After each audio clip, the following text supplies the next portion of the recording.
Le système nerveux est formé de deux types de cellules, les cellules gliales et les neurones.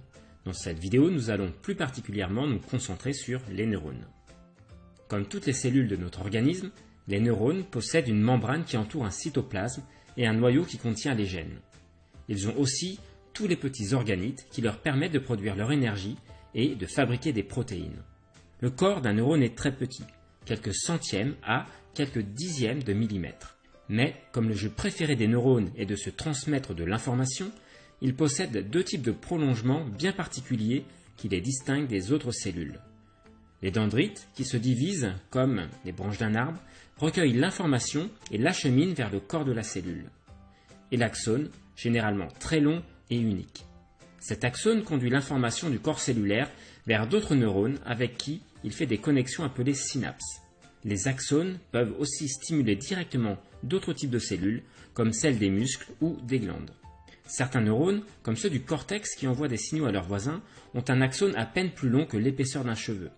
Mais pour d'autres, comme les neurones moteurs de la moelle épinière, qui innervent le pied, l'axone peut parfois mesurer plus d'1 mètre. On peut classer les neurones sous différentes catégories. Par exemple, d'un point de vue fonctionnel ou d'un point de vue morphologique. D'un point de vue fonctionnel, on distingue des neurones sensoriels, qui captent les messages des récepteurs sensoriels et les communiquent au système nerveux central. Les neurones moteurs, qui conduisent la commande motrice du cortex à la moelle épinière ou de la moelle aux muscles. Et des interneurones, qui connectent entre eux différents neurones à l'intérieur du cerveau ou de la moelle épinière. D'un point de vue morphologique, basé sur le nombre de prolongements qui partent du corps cellulaire, on peut aussi parler de neurones pseudo-unipolaires qui ont un court prolongement qui se subdivise rapidement en deux, l'un faisant office de dendrite, l'autre d'axone. De neurones multipolaires qui ont de courts dendrites émanant du corps cellulaire et un long axone, et des neurones bipolaires qui ont deux prolongements principaux de même longueur. Les neurones forment des réseaux à travers lesquels circule l'influx nerveux.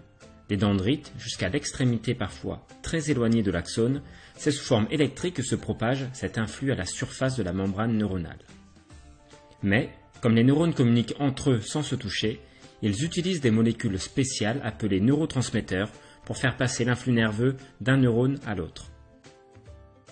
Cette transmission chimique de l'influx nerveux amène l'axone et les dendrites à développer des structures spécialisées pour la facilité.